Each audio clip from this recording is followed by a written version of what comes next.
Donc en 2016, que s'est-il passé par rapport à la remédiation cognitive? Eh bien, il y a eu des travaux scientifiques, j'en citerai quelques-uns, ce ne sera pas exhaustif. Il y a eu publication d'un ouvrage collectif, environ un par an paraît en France depuis quelques années, donc je vous tiens au courant de l'évolution, mais je suppose que vous l'avez déjà vu. De nouvelles structures de réhabilitation et de remédiation cognitive ont été créées, je vous montrerai la carte actuelle. Ça progresse un petit peu par rapport à l'année dernière, mais tout n'est pas couvert, comme le disait Madame Descamps.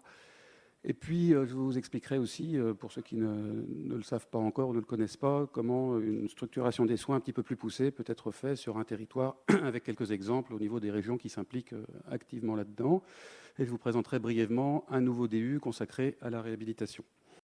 Alors, en ce qui concerne les travaux scientifiques, on peut citer par exemple le travail de Baptiste Gaudelus, qui est derrière nous, là, au fond de l'amphithéâtre, qui a publié une étude randomisée contrôlée sur l'efficacité de Gaïa contre une méthode aspécifique, en l'occurrence dans ce cas-là, et qui a montré que Gaïa était plus efficace pour améliorer la reconnaissance des émotions faciales. Et ce sont des travaux qui, évidemment, vont se poursuivre sur l'impact concret pour les personnes. Des cas cliniques, des cas uniques ont été faits concernant le programme RC2S, qui a été créé il y a quelques années, et qui ont montré que l'efficacité sur la cognition sociale était tout à fait nette, alors que l'efficacité sur la mémoire qui n'était pas visée n'était pas du tout présente. C'est le schéma du haut. Et vous avez là Élodie Pérou, donc, qui est la conceptrice du programme, et certains d'entre vous participent à l'essai randomisé contrôlé, qui va commencer très prochainement, et je vous remercie. On peut citer également le jeu Maturin, avec un jeu de réalité virtuelle. Vous voyez Isabelle Amado qui va présider une session tout à l'heure, et vous voyez quelques exemples du programme où les patients se promènent dans une ville artificielle et améliorent comme ça certains processus cognitifs. Alors le tableau n'est pas très déchiffrable, mais tous les articles qui sont cités là sont d'accès libre en ligne, donc vous pouvez aller sur Frontiers et lire toute la littérature. Et puis vous avez un nouveau programme pour les enfants qui a été créé par Caroline Demilier. Là, la photo a sauté, avec un petit bonhomme qui est Cognitus, qui va avancer dans toute une série d'entraînements. Et puis vous avez également le projet auquel beaucoup d'entre vous participent, puisqu'il y a 12 centres d'inclusion, dont certains ont été créés récemment, ce qui explique les grosses différences en termes d'inclusion au niveau des différents centres, avec l'implication très active d'Aurélie Dubrul, que vous voyez en haut, et d'Emmanuel Gauthier, qui est l'ARC coordinateur de ce projet, qui va se terminer en 2017, et pour lequel je vous remercie encore pour les dernières inclusions qui vont venir, parce que c'est très important pour avoir la puissance nécessaire pour cette étude. En ce qui concerne les ouvrages collectifs, vous vous rappelez de l'ouvrage Remédiation cognitive de 2012, dont la deuxième édition paraîtra en avril 2017, si tout va bien, Cognition sociale qui est paru en 2014, et il y a quelques semaines, Outils de la réhabilitation psychosociale, et merci à tous les auteurs des chapitres de ces ouvrages auxquels vous avez contribué de manière très active.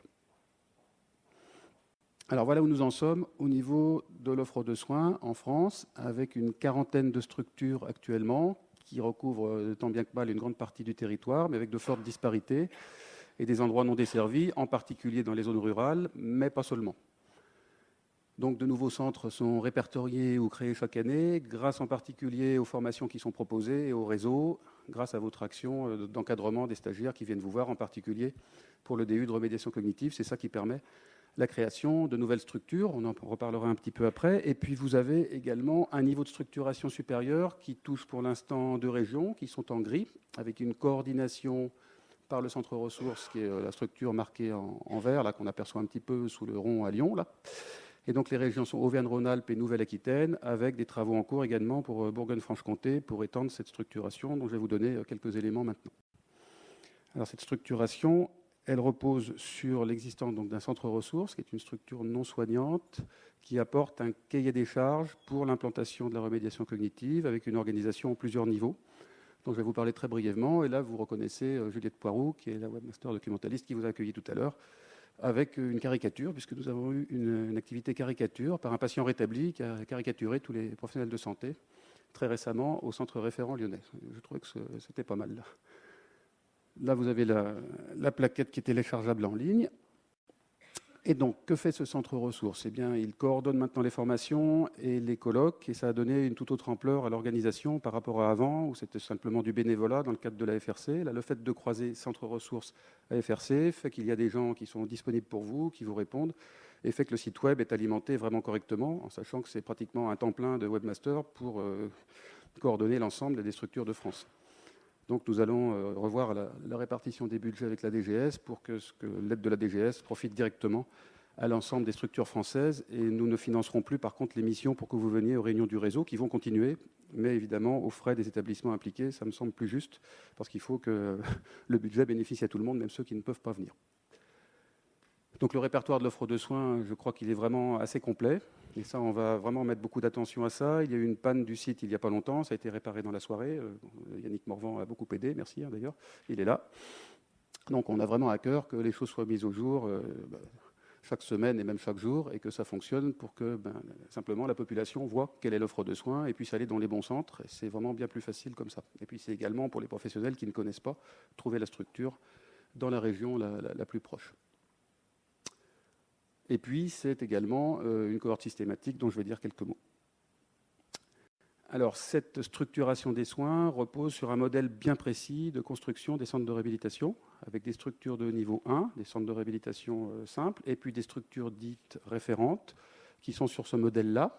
Plusieurs responsables de ces structures sont ici, dont Julien Dubroc, par exemple, qui s'occupe de celle de Grenoble, qui est faite à peu près comme celle de Lyon et comme quelques autres. Donc vous voyez que ça place la remédiation cognitive dans un contexte beaucoup plus global de réhabilitation psychosociale. La remédiation toute seule n'a pas beaucoup de sens s'il n'y a pas de répercussions fonctionnelles et s'il n'y a pas d'impact avec des espaces de transfert. Donc ça, c'est toute la partie du bas. Et ça n'a pas de sens, évidemment, si ça n'est pas précédé par une évaluation. Ça, c'est la partie du haut, violette, avec une restitution, évidemment, positive des résultats, qui met en évidence la partie saine, mais tout ça, vous le connaissez très bien. Donc c'est un modèle de structuration à la fois des structures et puis de structuration sur un territoire de santé. Et puis donc dans ce modèle, il y a participation à une cohorte de réhabilitation psychosociale. Et ça, c'est quelque chose d'extrêmement important qui lie tous les centres, les 3 existants d'Auvergne-Rhône-Alpes, les 2 futurs de Nouvelle-Aquitaine. Un cahier des charges a été publié, nous avons reçu les projets, donc 2 centres seront labellisés à la fin de l'année et seront créés le 1er janvier, et probablement 2 centres pourraient être créés en Bourgogne-Franche-Comté si le travail se poursuit. Et bien sûr, nous souhaitons que d'autres régions puissent s'investir dans ce travail.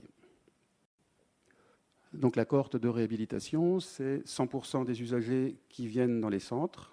C'est une cohorte anonymisée qui respecte évidemment toutes les règles éthiques, avec recueil de données psychosociales, de toutes les données psychométriques, des données neuropsychologiques. Et puis nous croisons ça avec évidemment les prises en charge qui sont proposées, remédiation cognitive, psychoéducation, etc. Ça permettra vraiment d'avoir une vision de santé publique globale par rapport à la population suivie dans ces centres référents de réhabilitation et dans les structures de niveau 1, parce que petit à petit, nous comptons proposer aux structures de niveau 1 de participer. Certaines m'ont déjà dit qu'elles étaient d'accord, donc ça donnera vraiment une vision d'ensemble avec des modèles longitudinaux multiniveaux en statistique. Moi, je ne suis pas compétent, mais nous avons des collaborateurs et un statisticien d'ailleurs au centre ressources.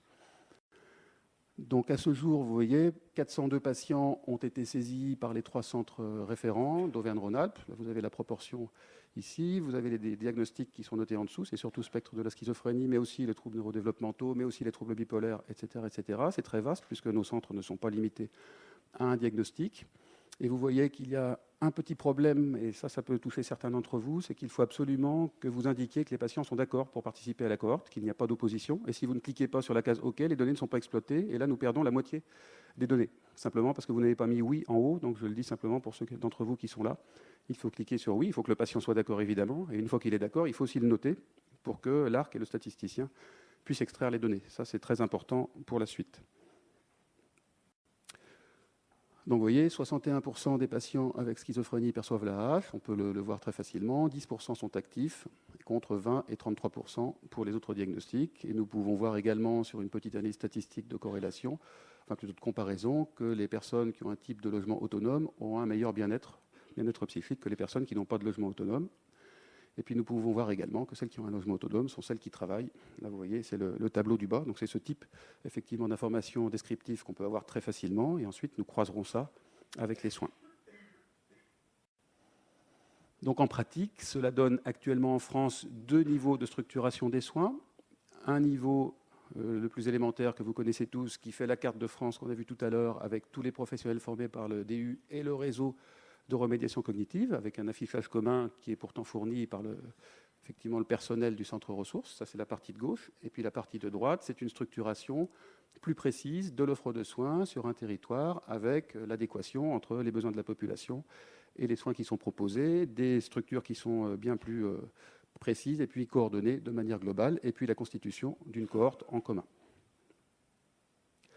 Voilà pour la partie réseau. Pour la partie formation, eh bien, vous avez tous entendu parler, je pense, du nouveau DU psychoéducation, avec beaucoup d'entre vous qui sont enseignants dans ce DU, qui commence à l'automne en novembre, avec vraiment l'enjeu de répandre plus facilement la psychoéducation sur le territoire. Et ce qui va permettre ça, c'est aussi un stage court, et puis la nécessité pour valider son diplôme de mettre en œuvre sur son centre d'exercice, son lieu d'exercice, un groupe de psychoéducation.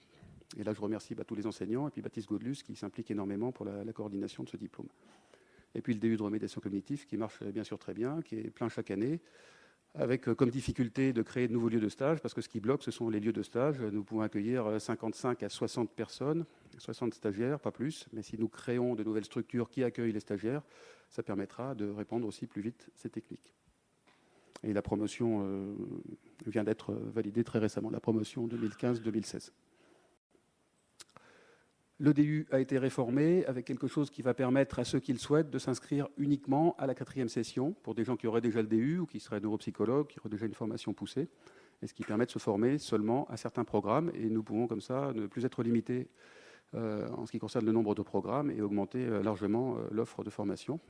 Donc là, vous voyez qu'il y a une dizaine de programmes qui sont enseignés, donc soit dans le cadre du DU, soit séparément. Bien sûr, si on s'inscrit séparément, on n'obtient pas le diplôme, mais on obtient une compétence. En ce qui concerne les colloques à venir, simplement vous dire que le 9e colloque de remédiation cognitive sera organisé en collaboration avec Nemat Jafari, aura lieu à Poitiers un vendredi de novembre 2017. Je ne sais pas encore lequel, c'est une question de disponibilité de salle, mais nous vous le dirons bientôt. Je ne vous signale pas tous les colloques à venir, ils sont tous sur le site remédiation-cognitive.org que vous connaissez. Je vous signale simplement l'un des prochains, qui est vraiment une très bonne journée de formation continue, avec des données très précises. C'est une journée qui réunit les auteurs des articles les plus lus de l'EMC. Donc c'est fait en partenariat EMC et FRC. Les dernières à la Salpêtrière, c'était tout à fait passionnant. Je pense que ça le sera autant cette année au Vinatier à Lyon le 4 novembre. Donc en conclusion, nous continuons avec le réseau, grâce au réseau, à former plusieurs dizaines de thérapeutes chaque année, grâce au premier DU, puis bientôt au deuxième. Cela permet des interventions homogènes et efficaces. Les manifestations scientifiques, eh bien, on a une offre de colloques et de conférences qui devient considérable avec une bonne affluence. Celle qui se déroule au centre ressources, c'est tout le temps plein. La salle est déjà trop petite. Nous avons une salle de 85 places sur site. Et puis des colloques organisés dans toute la France, comme celui-ci, ou un autre à Saint-Étienne début janvier 2017. Le centre ressources apporte vraiment une cohérence et des moyens supplémentaires pour favoriser l'expansion de ces techniques de réhabilitation. Les 40 structures, eh bien, ça n'est qu'un objectif transitoire. Évidemment, il en faut beaucoup plus si on veut structurer ça sur tout le territoire français. Et je pense que tout cela contribue largement à l'amélioration de l'offre de soins et à redonner de l'espoir, comme ça a été dit par Mme Descamps, entre autres tout à l'heure, aux personnes qui en bénéficient. On a des retours tous les jours de nos patients, de nos collègues. Et je pense que c'est vraiment quelque chose qui nous tient à cœur et qui va dans le sens d'une évolution tout à fait positive de l'offre de soins. Je voudrais remercier tous les professionnels qui sont ici, tous les maîtres de stage, les responsables des structures, tous les membres du réseau, et puis bien entendu les ARS qui s'impliquent activement déjà dans la structuration des soins, la DGS et la DGOS qui nous accueillent et qui nous soutiennent. Merci à tous et bon congrès.